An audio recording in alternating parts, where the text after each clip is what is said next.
The London Festival of Architecture launched its month-long collection of events last week.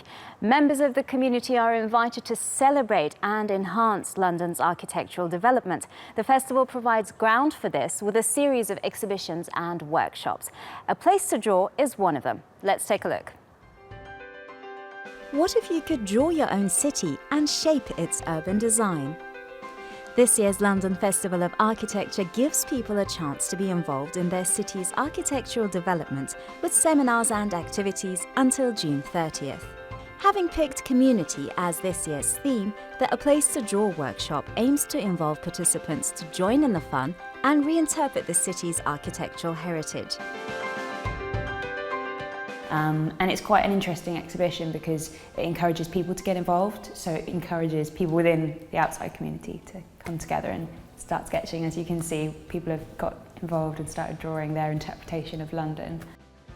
Architects and artists are also encouraged to showcase their works at the event.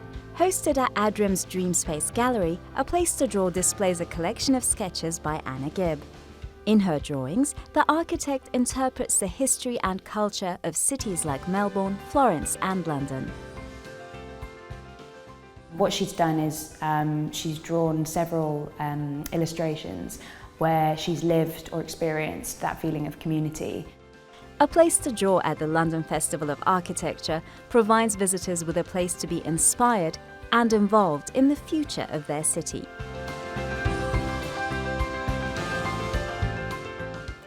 The London Festival of Architecture aims to celebrate London as a global hub of architectural experimentation, practice and debate.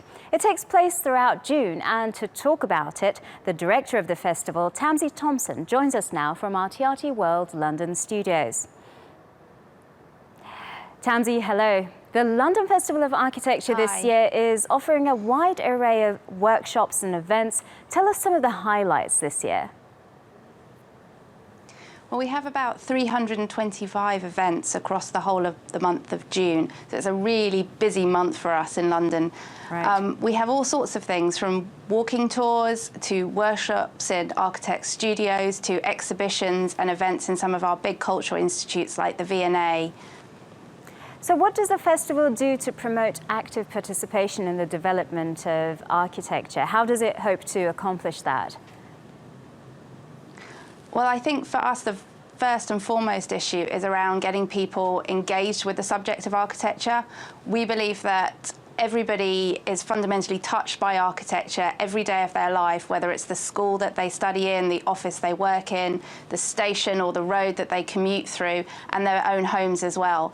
And we have a strong belief that people have yet to really wake up and realise the impact that architecture has on them and how it can affect them positively or negatively. So our first agenda is to actually just generally raise that awareness. We try to do that in the festival with our whole host of events. So we have things like family fun days with some of our partner organisations where families and children can come and learn about architecture and perhaps build and make stuff themselves. We also have events like our event Architecture You Ask the Questions at the Royal Academy, where we have a panel of the great and the good, the editor of the Evening Standard and one of our London MPs, and the audience are invited to ask the questions that they have around architecture to that panel.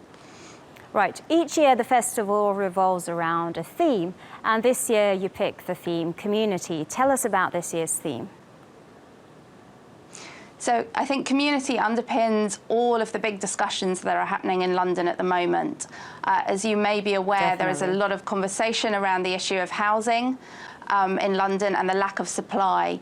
But there's also all sorts of other issues around the creative industries, manufacturing within the city. And this theme of community and how people engage with their city and how they have their voice heard is fundamental to that wider discussion. So for us, it was an obvious choice for our theme. Right. Are the proposals of partakers taken seriously? How are they evaluated by the festival? Well, in lots of different ways. Some of the events that we hold aren't necessarily meant to be taken seriously. So one of our big events this Saturday is an architectural bake-off where people will be making cakes in the shape of buildings, and I'll be judging that in the afternoon. Sounds but great. We do have a very serious element to the festival as well. And in the past, we've had all sorts of installations which have then led on to changes within the city. So in 2008, we had a project which temporarily closed Exhibition Road within the Exhibition Quarter in London. And that was a testing ground, which then enabled the local authorities and the museums to actually create a shared surface in that area, which is now a fantastic space for pedestrians. So it's that kind of project that we like to see coming out of the festival every year.